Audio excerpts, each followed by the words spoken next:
The amount of sex that a person has varies over their lifetime. There is no right amount of sex to have, and not having sex for a long time should not have negative side effects. How often a person has sex naturally changes from time to time, depending on age, fluctuations in sex drive, and relationship status. Many people enjoy a full and satisfying life without ever having sex. People refer to not having sex for a long time as celibacy or abstinence. When someone does not have sex for months or years, they are unlikely to notice any negative physical side effects on their health.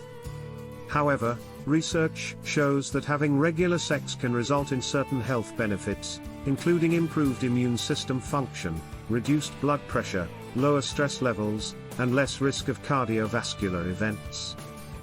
People may get some of the physiological benefits of sex, such as reduced stress, from masturbation. In males, prostate health can benefit from frequent ejaculation, whether this is with another person or alone.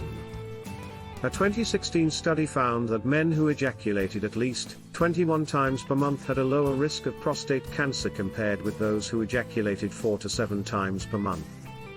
For females, frequent sexual activity, again, either with a partner or solo, can strengthen the pelvic floor muscles that support the bladder, improving bladder function and reducing incontinence and leakage. Effects on mental health. There is a widespread idea that having regular sex is an important part of a person's emotional well-being. While this is true for some people, it is not the case for everyone.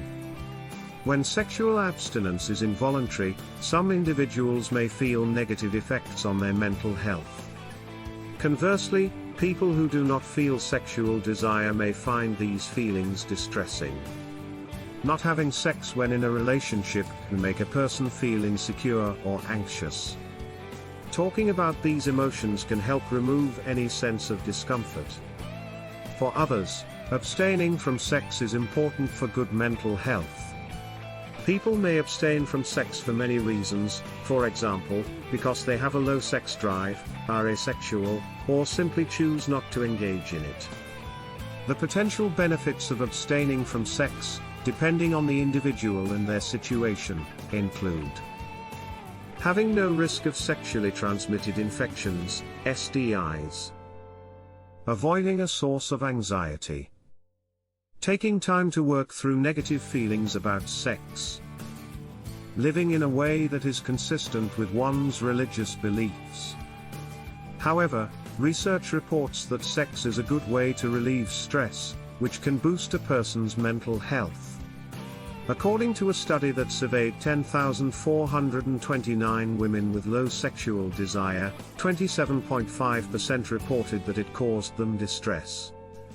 However, among those who had a current partner, the figure was much higher at 81%. Some people may find that masturbation can reduce stress and anxiety because it releases hormones that produce a temporary mood boost. Effects on relationships. Many people have fulfilling romantic relationships without having frequent sex. For others, regular sex can improve the health of their relationship. A 2015 study reported that sexual frequency was only an indicator of well-being when people were in relationships. They found an association between having sex once a week and higher relationship satisfaction. This satisfaction did not seem to change when the frequency of sex increased to more than once per week. For some people, sex can improve communication and feelings of closeness. People who feel as though they do not have enough sex may worry that there is something wrong with their relationship or fear that their partner is no longer attracted to them. In these cases, people can try other methods of improving communication and intimacy. Cuddling, kissing, affectionate gestures, and opening up to one another can improve the health of a relationship, regardless of whether it involves sexual activity. Celibacy and asexuality. Asexuality and celibacy are not the same. Asexuality means that a person generally or never experiences sexual attraction and feels no desire to have sex. An asexual person may still engage in sexual activity, either alone or with a partner. Celibacy, on the other hand, refers to abstinence from sex for a specific period or forever. While asexuality is not a choice, celibacy can be a choice or the product of circumstance. Asexuality is an identity, and it is a spectrum. Some asexual people feel no sexual attraction, while others occasionally have these feelings. Another distinction involves demisexuality. Demisexual people feel attraction after establishing an emotional attachment to another person.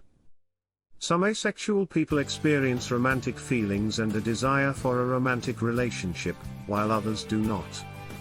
A person who does not have this desire is aromantic. Asexuality is a sexual orientation. Some people mistakenly believe that trauma or a mental health condition leads to it, but there is no evidence of this. Asexuality does not require a cure. No one should ever pressure another person to have sex.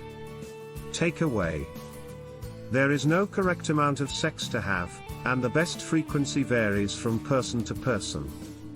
Not having sex for a long time should not have negative health effects. There is no right or wrong way to express sexual feelings, as long as everyone involved is clearly consenting. No one should ever feel obliged to have sex. Avoiding sex will not harm a person's health, and it may even be healthy. Anyone who feels concerned about low sexual desire or the effects of infrequent sex on their relationship can talk about this with a doctor or therapist. Medication, therapy, lifestyle changes, improved communication, and many other strategies may help.